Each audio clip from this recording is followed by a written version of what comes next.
Again, we are continuing with this topic, factors affecting capital structure. तो हम लोगों ने लास्ट टॉप पॉइंट का हम लोग कर रहे थे फ्लेक्सिबिलिटी. तो फ्लेक्सिबिलिटी में हम लोगों ने क्या देखा था कि हर कंपनी का एक स्पेसिफाइड डेट पोटेंशियल होता है. कि मीन्स अगर मान लो उसने अपने सारे डेट पार जितनी है कि जितने वो लोन ले सकते हैं वो अपनी अगर पूरी यूज कर ली तो आगे फिर क्या हो जाएगा, बहुत रिजिड हो जाएगा कि हमको अगर पैसे की जरूरत है तो हमको नहीं मिलेगा. तो जब भी वो डेट और शेयर्स में से सेलेक्ट करना है तो वो देखेंगे अपना कितना डेट पोटेंशियल वो लोग यूज कर चुके. तो अगर मतलब मीन्स हम लोगों को क्या करना है कि फ्यूचर के लिए फ्लेक्सिबिलिटी मेंटेन करनी है. मीन्स अपनी कुछ बोरोइंग्स पावर हमको रिस्ट्रिक्ट करके रखनी है, रोक के रखनी है, जो कि हम लोग कंटिजेंसी में और हम आगे में सर्कमस्टांसेस के अकॉर्डिंग यूज कर सकें. Clear. Next point is stock market conditions. Stock market conditions में क्या कह रहा है कि जैसे मान लो स्टॉक मार्केट कंडीशंस में हमको देखना है बूम पीरियड है या फिर हम लोग का रिसेशन पीरियड है. अगर ये लोग बोल रहे हैं कि बूम पीरियड चल रहा है मींस बुलिश टाइम है, बुलिश फेज है, तो इसका मतलब क्या है कि उस टाइम सब लोग शेयर मार्केट में पैसा लगाना चाह रहे हैं. तो हमको इजीली क्या हो जाएगा, equity shares can be issued very easily. तो इन दिस सिचुएशन हम लोग किस पे जाएंगे, इक्विटी शेयर्स इशू कर लेंगे और वो भी हम लोग हायर प्राइस पे कर सकते हैं. लेकिन अगर रिसेशन पीरियड चल रहा है, बियरिश फेज चल रहा है, लोग शेयर्स में पैसा लगाना नहीं चाह रहे, तो it is difficult to raise. इस टाइम हम लोग को शेयर्स से पैसा रेज करना बिजनेस के लिए मुश्किल हो जाएगा. तो इस सिचुएशन में हमको क्या अडॉप्ट करना पड़ेगा, हमको डेट ऑप्शन पे जाना पड़ेगा. Clear. Next one is interest coverage ratio. Short में हम लोग उसको बोलते हैं आईसीआर. आपसे कभी शॉर्ट फॉर्म भी पूछ सकते हैं कि आईसीआर का शॉर्ट फॉर्म क्या, फुल फॉर्म क्या होगा. This is interest coverage ratio. तो देखो अगर हम इसको डिवाइड करें तो इंटरेस्ट को कवर करने वाला, इंटरेस्ट को कवर कौन करेगा, मींस इंटरेस्ट का जिसमें से पेमेंट होगा. तो इंटरेस्ट का पेमेंट किस में से होगा, प्रॉफिट में से होगा. प्रॉफिट की कौन सी बात कर रहे हैं लोग, ईबीआईटी की बात कर रहे हैं. और ईबीआईटी का मतलब क्या हुआ, earning before interest and taxes. Clear. तो आईसीआर का फॉर्मूला क्या हुआ, ईबीआईटी अपॉन इंटरेस्ट. अब हमको देखना जस्ट लाइक आप लोग लिखो, हम लोगों ने लिखा ईबीआईटी हमारा है 1 lakh, means earning before interest and tax हम लोग की हो गई 1 लाख और इंटरेस्ट हमारा है 10,000. तो क्लियर. तो 1 लाख अपॉन हम लोगों ने 10,000 किया तो कितना टाइम्स आया, 10 टाइम्स. क्लियर. तो जितना ये रेशो हाई होगा मींस हमारे पास उतने ही फंड्स अवेलेबल हैं, मींस हम उतने टाइम्स हमारे इंटरेस्ट का जो खर्चा है उसका पेमेंट कर सकते हैं. क्लियर. तो जितना ये रेशो हाई होगा उतना ही हम लोग की फाइनेंशियल ऑब्लिगेशंस को फुलफिल करने की एबिलिटी ज्यादा होगी. तो आईसीआर मींस हम ये देखेंगे हमारे पास कितना पैसा अवेलेबल है. अगर हम कवर कर सकते हैं तो डेट पे जाएंगे, अगर हम कवर नहीं कर सकते, हमारे कम है प्रॉफिट्स या नहीं है, तो फिर हम उस पर डेट पे ना जाके अदर सोर्सेस पे जाएंगे. Clear. Next one is debt service coverage ratio. अब interest coverage ratio and next one is debt service coverage ratio. अब बात यह है कि अब इंटरेस्ट कवरेज रेशियो और डेट सर्विस कवरेज, उसमें क्या हो रहा है कि वो लोग नॉन कैश एक्सपेंसेस को भी इंक्लूड कर रहे हैं. यहां ये लोग बोलते हैं कि हम एक्चुअल में देख रहे हैं हमारे हाथ में कितना पैसा है. आईसीआर में हम लोग बात करें प्रॉफिट्स की, यहां हम लोग बात करें कैश प्रॉफिट्स की जो हमारे बिजनेस के ऑपरेशन से जनरेट हुए हैं और जो हम लोगों को फिक्स फाइनेंशियल चार्जेस पे करने के लिए अवेलेबल हैं. बात समझ आ रही है. वो बात करते हैं प्रॉफिट्स की, ये बात कर रहे हैं कैश प्रॉफिट्स की जो हमारे बिजनेस एक्टिविटीज से जनरेट हुआ है और वो हमारा कितने हमारे फाइनेंशियल चार्जेस हैं उससे कितने कवर हो पाए. क्लियर. तो डीएससीआर का हमारा फॉर्मूला क्या होगा, profit after tax. Profit after tax मैंने निकाला, उसमें मैंने इंटरेस्ट प्लस कर लिया और नॉन कैश एक्सपेंसेस प्लस कर लिए, अपॉन में मैंने करा इंटरेस्ट और हम लोग का डिविडेंड ऑन प्रेफरेंस शेयर्स. ये हमारे फिक्स फाइनेंशियल चार्जेस हैं. क्लियर. ऑब्लिगेशंस है. जस्ट लाइक मैंने माना, आप लोग लिखो जरा कॉपी में कि प्रॉफिट आफ्टर टैक्स है मेरा 1 लाख का. क्लियर.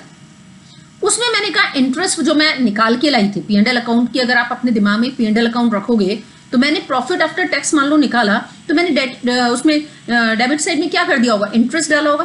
तो अब उस इंटरेस्ट को मैंने दोबारा से ऐड कर दिया. 10,000 का मेरा इंटरेस्ट था, 1 लाख का प्रॉफिट लिख लिया आपने, उसमें 10,000 का इंटरेस्ट आपने ऐड कर लिया और मैंने देखा 10,000 का मैंने डेप्रिसिएशन लगाया था तो उस डेप्रिसिएशन को भी मैंने क्या कर लिया, ऐड कर दिया. क्लियर. तो अब मेरे पास मैंने देखा कि मेरे पास कितना प्रॉफिट अवेलेबल है, हमारा हो गया 1,20,000 का मेरे पास प्रॉफिट अवेलेबल है. और इंटरेस्ट और डिविडेंड का मैंने देखा कि मेरा 12,000 का टोटल खर्चा आ रहा है इंटरेस्ट और डिविडेंड का। तो 12,000 का अगर खर्चा आ रहा है तो मेरे पास कितना अवेलेबल है, 10 टाइम्स मेरे पास अवेलेबल है, क्योंकि 1,20,000 अपॉन 12,000 कर दिया तो मेरे पास कितना आ गया, 10 टाइम्स है। और वही बात, जितना मेरे पास ये ज़्यादा होगा, जितना टाइम्स ज़्यादा होगा, जितना ये रेशियो ज़्यादा होगा, उतनी ही हमारी बेटर एबिलिटी होगी टू फुलफिल कैश कमिटमेंट, कि कैश कमिटमेंट को पूरा करने की मेरी एबिलिटी उस कंडीशंस में ज़्यादा होगी। बात समझ आई? दोबारा से समझो कि डेट सर्विस कवरेज रेशियो में हम बात कर रहे हैं कि मेरे पास प्रॉफिट कितना, कैश कितना अवेलेबल है। तो इसके लिए मेरे को क्या करना है, प्रॉफिट आफ्टर टैक्स लेना है मेरा, उसमें से मेरे को इंटरेस्ट ऐड करना है, उसमें से मेरे को नॉन कैश एक्सपेंसेस ऐड कर देना है, और ऐड करने के बाद I have to divide it with total amount of interest plus dividend if there is any on the preference share. Clear? तो 1,00,000 मैंने एज्यूम किया प्रॉफिट आफ्टर टैक्स, 10,000 मैंने इंटरेस्ट एज्यूम किया और 10,000 मैंने नॉन कैश एक्सपेंसेस। 1,20,000 मेरा ये प्रॉफिट आया, और अपॉन में मैंने 10,000 प्लस 2,000 जो भी मैं मान लेती हूँ, तो मेरा 12,000 का मैंने टोटल खर्चा माना, तो मेरा 10 टाइम्स है। तो जैसे जैसे बढ़ता जाएगा रेशियो, उतना ही मेरी एबिलिटी बढ़ती जाएगी to fulfil cash commitments. Clear? Next one is tax rate, very important, ध्यान से समझना है। हमने बोला था debt is the cheapest source of finance. क्यों हमने बोला था? क्योंकि हमारा एक लॉजिक क्या था कि वो एक टैक्स डिडक्टेबल एक्सपेंसेस है। कैसा है? टैक्स डिडक्टेबल एक्सपेंसेस है। मैंने उस दिन भी आपको समझाया था बोर्ड पे, टैक्स डिडक्टेबल एक्सपेंसेस है मींस कि इस एक्सपेंसेस को प्रॉफिट में से डिडक्ट करने के बाद जो अमाउंट आता है उस अमाउंट पे टैक्स लगता है। फिर तो उतना हमको टैक्स में एक तरीके से सेविंग्स मिलती है। जैसे मान लो, अब आपको स्क्रीन पे दिखाई दे रहा है EBIT 1 लाख का, डेट आपके 1 लाख है जिसपे 10% लिखा हुआ है, मींस 10% इंटरेस्ट रेट है, टैक्स रेट है आपकी 30%। अब आप मेरे को निकाल के बताओ दो सिचुएशन में कि अगर डेट है और अगर डेट नहीं है तो आपका टैक्स कितना बनेगा। फिर आप लोग बताओ मेरे को, फिर हम इसको सॉल्व करेंगे। Solve it. आपको आगे नहीं जाना है जब तक कि पहले आपके क्वेश्चन अपने आप सॉल्व नहीं करोगे। 2 situations you just take, make a line, 1 lakh EBIT लिखो, उसमें 1 लाख जब डेट है, 1 lakh when there is no debt. Clear? फिर उसमें से माइनस करो, less interest. Interest first situation में कितना माइनस करोगे? 10,000।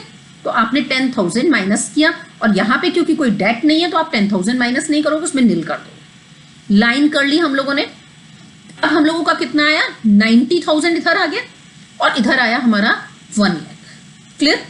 अब हमको इस पे लगाना है tax. This is PBT, profit before tax. अब मेरे को टैक्स लगाना है, तो फर्स्ट सिचुएशन में मेरा टैक्स किस पे लगेगा? 90,000 पे, और सेकेंड सिचुएशन में मेरा टैक्स कितने पे लगेगा? 1 लाख। तो 90,000 पे मेरा टैक्स कितना हुआ? 27,000, और उस पे कितना हुआ? 1 लाख पे 30,000। क्लियर? अब आप देखो, अगर मेरे डेट थे तो मेरा टैक्स कितना बना? 27,000, और अगर मेरे डेट से फाइनेंस नहीं किया था मैंने तो मेरा टैक्स कितना बना? कितना बना था? 30,000। तो 30,000 और 27,000, तो मीन्स 30,000 माइनस 27,000 किया तो मेरी सेविंग कितनी हो गई? 3,000 रुपीज की मेरी सेविंग हो गई। क्लियर? तो अगर हम मैं बात करूं तो कहने को तो मेरा डेट पे 10% था, तो 10% में मेरा कितना आ रहा था? 10,000 का खर्चा आ रहा था। लेकिन जब मेरी 3,000 की सेविंग हो गई तो मेरे को नेट इंटरेस्ट का खर्चा कितना पड़ा? मेरा केवल मात्र 7,000 रुपीज। क्लियर? चलो अब देखते हैं इसका क्वेश्चन का कैसे। EBIT हम लोगों ने देखा, वही मैंने बताया 1 लाख, लेस इंटरेस्ट कर दिया 10,000, 90,000, ये 2700 गलत लिखा हुआ, इसको 27,000 कर लेना अपनी कॉपीज में। 27,000, 30,000, सेविंग इन टैक्स हमारी कितनी हो गई? 30,000 माइनस 27,000, 3,000। तो नेट इंटरेस्ट ऑब्लिगेशन इन एक्चुअल हमारा अगर बात करें तो कितना पड़ा? लिखेंगे नहीं इसमें कि इंटरेस्ट का एक्सपेंसेस कम कर देंगे, लेकिन हमारे समझने के लिए फाइनेंशियल एनालिसिस अगर हम लोग करते हैं तो इट मीन्स कि हमारा net interest obligation now is 7,000। तो अब हमारी इंटरेस्ट रेट कितनी पड़ी? 7% इंटरेस्ट रेट पड़ी। क्लियर?